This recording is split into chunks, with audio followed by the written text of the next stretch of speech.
마태복음 19장. 예수께서 이 말씀들을 끝마친 후에 갈릴리를 떠나 요단강 건너편 유대 지방으로 가셨습니다. 많은 무리가 따라오자 예수께서는 거기서 그들을 고쳐주셨습니다. 바리새파 사람들이 다가와 예수를 시험하려고 물었습니다. 이유가 된다면 사람이 그의 아내를 버리는 것이 적법한 것입니까? 예수께서 대답하셨습니다. 너희는 사람을 창조하신 분이 처음에 남자와 여자로 지으셨다라는 말씀과 그러므로 남자가 자기 부모를 떠나 아내와 연합해 둘이 한 몸이 될 것이다라는 말씀을 읽어보지 못했느냐? 그러므로 그들이 이제 둘이 아니라 하나다. 하나님께서 짝지어 주신 것을 사람이 갈라놓지 못한다. 그들이 물었습니다. 그러면 모세는 왜 남자에게 이혼 증서를 주고 아내와 헤어지라고 명령했습니까? 예수께서 대답하셨습니다. 모세가 이혼을 허락한 것은 너희 마음이 완악하기 때문이다. 그러나 원래는 그렇지 않았다. 내가 너희에게 말한다. 누구든지 음행한 경우를 제외하고 아내와 이혼하고 다른 여자와 결혼하는 사람은 간음하는 것이다. 제자들이 예수께 말했습니다. 만일 남편과 아내의 관계가 그런 것이라면 차라리 결혼하지 않는 게 좋겠습니다. 예수께서 대답하셨습니다. 모든 사람이 이 말을 받아들일 수는 없다. 오로지 하나님께서 허락하신 사람들만 받아들인다. 모태에서부터 고자로 태어난 사람도 있고 다른 사람이 고자로 만들어서 고자가 된 사람도 있고 또 하늘나라를 위해 스스로 고자가 된 사람도 있다. 이 말을 받아들일 수 있는 사람은 받아들이라. 그때 사람들이 예수께 어린아이들을 데리고 와서 예수께서 손을 얹어 기도해 주시기를 원했습니다. 그러자 제자들이 그들을 꾸짖었습니다. 예수께서 말씀하셨습니다. 어린아이들을 내게 오게 하라. 그들을 막지 말라. 하늘나라는 이런 어린아이 같은 사람들의 것이다. 예수께서 그들에게 손을 얹어 기도해 주시고 그곳을 떠나셨습니다. 한 사람이 예수께 와서 물었습니다. 선생님, 제가 영생을 얻으려면 어떤 선한 일을 해야 합니까? 예수께서 대답하셨습니다. 왜 너는 선한 일을 내게 묻느냐? 선하신 분은 오직 한 분이시다. 내가 생명에 들어가려면 계명들을 지켜라. 그 사람이 예수께 물었습니다. 어떤 계명을 말씀하십니까? 예수께서 대답하셨습니다. 살인하지 말라, 간음하지 말라, 도둑질하지 말라, 거짓 증언하지 말라, 내 부모를 공경하라, 내 이웃을 내 몸과 같이 사랑하라. 그 청년이 말했습니다. 이 모든 것을 제가 지켰습니다. 제가 아직 무엇이 부족합니까? 예수께서 대답하셨습니다. 만일 내가 완전해지고자 한다면 가서 내 재산을 팔아 그 돈을 가난한 사람에게 주어라. 그러면 내가 하늘에서 보물을 얻을 것이다. 그리고 와서 나를 따라라. 그러나 그 청년은 이 말을 듣고 슬픔에 잠겨 돌아갔습니다. 그는 굉장한 부자였기 때문입니다. 그때 예수께서 제자들에게 말씀하셨습니다. 내가 진실로 너희에게 말한다. 부자는 하늘나라에 들어가기가 어렵다. 다시 내가 너희에게 말한다. 낙타가 바늘귀로 들어가는 것이 부자가 하늘나라에 들어가는 것보다 쉽다. 제자들은 이 말씀을 듣고 매우 놀라 물었습니다. 그러면 도대체 누가 구원을 얻겠습니까? 예수께서 그들을 바라보시며 말씀하셨습니다. 사람에게는 불가능한 일이다. 그러나 하나님께는 모든 것이 가능하다. 베드로가 대답했습니다. 보십시오. 우리는 모든 것을 버리고 선생님을 따랐습니다. 그렇다면 우리는 무엇을 얻겠습니까? 예수께서 그들에게 말씀하셨습니다. 내가 진실로 너희에게 말한다. 새 세상에서 인자가 자기의 영광스러운 보좌에 앉게 되면 나를 따르는 너희도 12 보좌에 앉아 이스라엘의 12지파를 심판할 것이다. 또한 내 이름을 위해 집이나 형제나 부모나 자녀나 논밭을 버린 사람은 누구나 100배나 받을 것이며 또 영생을 물려받게 될 것이다. 그러나 먼저 된 사람이 나중되고 나중된 사람이 먼저 되는 일이 많을 것이다. 마태복음 20장. 하늘나라는 자기 포도원에서 일할 일꾼을 고용하려고 이른 아침에 집을 나선 어떤 포도원 주인과 같다. 그 주인은 하루 품삯으로 1데나리온을 주기로 하고 일꾼들을 포도원으로 보냈다. 오전 9시쯤 돼 그가 나가보니 시장에 빈둥거리는 사람들이 있었다. 그는 그들에게 너희도 내 포도원에 가서 일하라. 적당한 품삯을 주겠다라고 했다. 그래서 그들도 포도원으로 들어갔다. 그 사람은 12시와 오후 3시쯤에도 다시 나가 또 그렇게 했다. 그리고 오후 5시쯤 다시 나가 보니 아직도 빈둥거리며 서 있는 사람들이 있었다. 그는 왜 하루 종일 일 없이 여기서 빈둥거리고 있느냐 하고 물었다. 그들은 아무도 일자리를 주지 않습니다 라고 대답했다. 주인이 그들에게 말했다. 너희도 내 포도원에 와서 일하라. 날이 저물자 포도원 주인이 관리인에게 말했다. 일꾼들을 불러 품삯을 지불하여라. 맨 나중에 고용된 사람부터 시작해서 맨 처음 고용된 사람까지 그 순서대로 주어라. 오후 5시에 고용된 일꾼들이 와서 각각 1데나리온씩 받았다. 맨 처음 고용된 일꾼들이 와서는 자기들이 더 많이 받으리라고 기대했다. 그러나 각 사람이 똑같이 1데나리온씩 받았다. 그들은 품삯을 받고 포도원 주인을 향해 불평했다. 나중에 고용된 일꾼들은 고작 1시간밖에 일하지 않았습니다. 그런데 하루 종일 뙤약볕에서 고되게 일한 우리와 똑같은 일당을 주시다니요. 그러자 포도원 주인이 일꾼 중 하나에게 대답했다. 여보게 친구, 나는 자네에게 잘못한 것이 없네. 자네가 처음에 1데나리온을 받고 일하겠다고 하지 않았나. 그러니 자네 일당이나 받아가게. 나중에 온 일꾼에게 자네와 똑같이 주는 것이 내 뜻이네. 내가 내 것을 내 뜻대로 하는 것이 정당하지 않은가? 아니면 내가 선한 것이 자네 눈에 거슬리는가? 이처럼 나중된 사람이 먼저 되고 먼저 된 사람이 나중될 것이다. 예수께서 예루살렘으로 올라가시면서 12제자를 따로 곁에 불러놓으시고 길에서 그들에게 말씀하셨습니다. 보라, 우리는 지금 예루살렘으로 올라가고 있다. 거기서 인자는 대제사장들과 율법학자들에게 넘겨질 것이고 그들은 인자에게 사형 선고를 내릴 것이다. 그리고 그들이 인자를 이방 사람들에게 넘겨주면 그들은 인자를 조롱하고 채찍으로 때리고 십자가에 못 박을 것이다. 그러나 인자는 3일째 되는 날에 다시 살아날 것이다. 그때 세베대의 아들들의 어머니가 자기 아들들과 함께 예수께 다가와 무릎을 꿇으며 간청했습니다. 예수께서 물으셨습니다. 무엇을 원하느냐? 그 여인이 대답했습니다. 주의 나라에서 제 2 아들 중 하나는 주의 오른편에 다른 하나는 왼편에 앉게 해주십시오. 예수께서 그들에게 대답하셨습니다. 너희가 지금 무엇을 구하고 있는지 모르는구나. 내가 이제 마시려는 잔을 너희가 마실 수 있겠느냐? 그들이 대답했습니다. 할 수 있습니다. 예수께서 그들에게 말씀하셨습니다. 너희가 분명히 내 잔을 마시게 될 것이다. 그러나 내 오른편이나 왼편에 앉는 것은 내가 정해주는 것이 아니다. 그 자리는 내 아버지께서 정하신 사람들에게 돌아갈 것이다.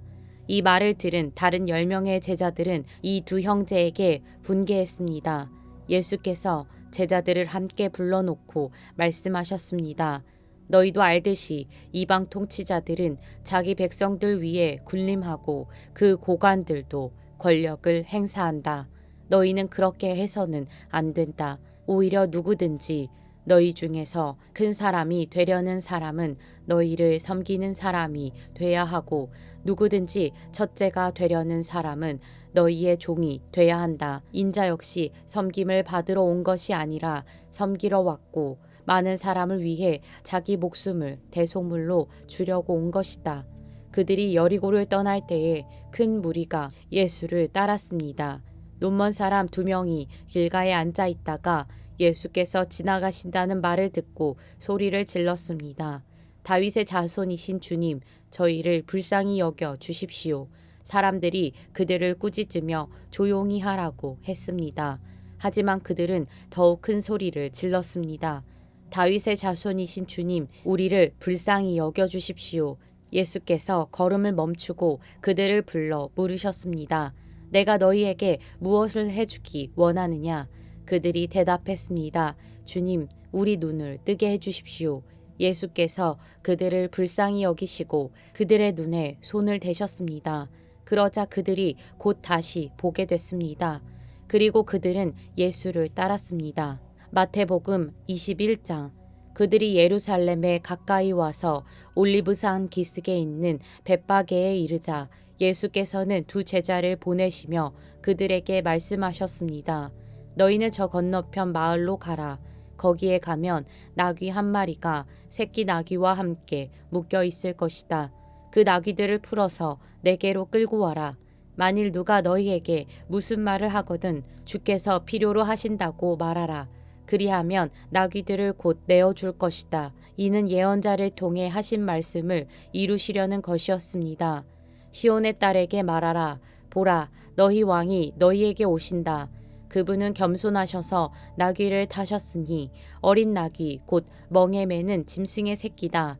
제자들은 가서 예수께서 시키신 대로 했습니다. 그들은 나귀와 새끼 나귀를 끌고 와서 그 등 위에 자기들의 겉옷을 얹었습니다. 그러자 예수께서 그 위에 앉으셨습니다. 큰 무리가 겉옷을 벗어 길에 폈고 어떤 사람들은 나뭇가지를 꺾어서 길에 깔기도 했습니다. 앞서가는 무리들과 뒤따라가는 무리들이 외쳤습니다. 다윗의 자손께 호산나, 주의 이름으로 오시는 분께 복이 있도다. 지극히 높은 곳에서 호산나. 예수께서 예루살렘에 들어가시자 온 성이 떠들썩해졌습니다. 사람들이 물었습니다. 이 사람이 누구요? 무리가 대답했습니다. 이분은 갈릴리 나사렛에서 오신 예언자 예수라오. 예수께서 성전에 들어가셔서 성전에서 장사하던 사람들을 모두 내쫓으셨습니다. 예수께서는 돈 바꿔주는 사람들의 상과 비둘기를 파는 사람들의 의자도 둘러 엎으셨습니다. 예수께서 그들에게 말씀하셨습니다. 성경에 이렇게 기록돼 있다. 내 집은 기도하는 집이라 불릴 것이다. 그런데 너희는 이 성전을 강도의 소굴로 만드는구나. 성전에서 눈먼 사람들과 다리를 저는 사람들이 예수께로 나아오자 예수께서는 그들을 고쳐주셨습니다. 그러나 대제사장들과 율법학자들은 예수께서 행하신 놀라운 일들과 어린아이들이 성전에서 다윗의 자손께 호산나 하고 외치는 것을 보고 화가 났습니다. 그들이 예수께 물었습니다. 이 어린아이들이 무슨 말을 하는지 들립니까? 예수께서 대답하셨습니다. 물론이다. 너희는 주께서 어린아이들과 젖먹이들의 입에서 찬양이 나오게 하셨다 하신 말씀을 읽어보지 못했느냐? 그리고 예수께서 그들을 떠나 성박 베다니에 가서 그날 밤을 지내셨습니다. 이른 아침 성으로 돌아오는 길에 예수께서는 시장하셨습니다. 예수께서 길가에 있는 무화과 나무 한 그루를 보고 가까이 가셨습니다. 그러나 잎사귀 밖에는 아무것도 없으므로 그 나무에게 말씀하셨습니다. 다시는 내가 열매를 맺지 못할 것이다. 그러자 즉시 나무가 말라버렸습니다. 제자들은 이것을 보고 놀라 물었습니다. 어떻게 무화과 나무가 이렇게 당장 말라버렸습니까? 예수께서 대답하셨습니다. 내가 진실로 너희에게 말한다. 너희가 믿고 의심하지 않으면 이 무화과 나무의 한 일을 너희도 할 수 있을 뿐 아니라 이 산에게 들려서 바다에 빠져라 하고 말해도 그대로 이루어질 것이다.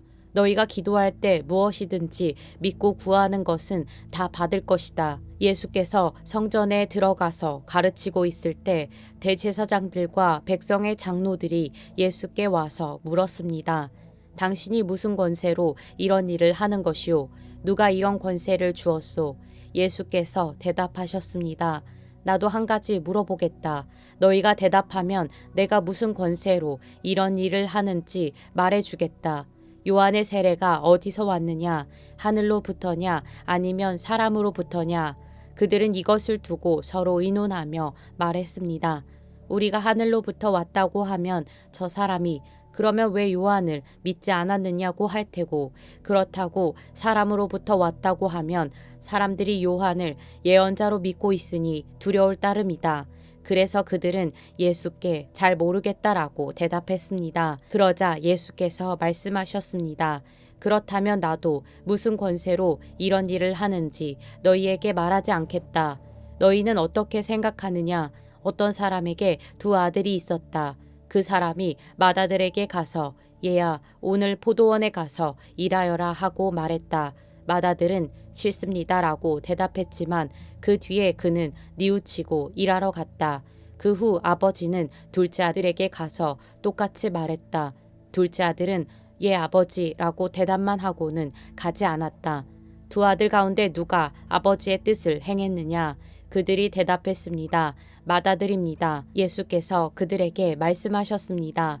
내가 진실로 너희에게 말한다. 세리들과 창녀들이 너희보다 먼저 하나님 나라에 들어갈 것이다. 요한이 너희에게 의의 길을 보여주려고 왔는데 너희는 그를 믿지 않았지만 세리들과 창녀들은 그를 믿었다. 너희는 이것을 보고도 여전히 회개하지 않고 그를 믿지 않았다. 또 다른 비유를 들어보라. 포도원을 만든 집주인이 있었다. 그는 포도원 둘레에 울타리를 치고 땅을 파서 포도즙 짜는 틀을 만들고 망대를 세웠다. 그리고 어떤 농부들에게 포도원을 세주고 멀리 여행을 떠났다.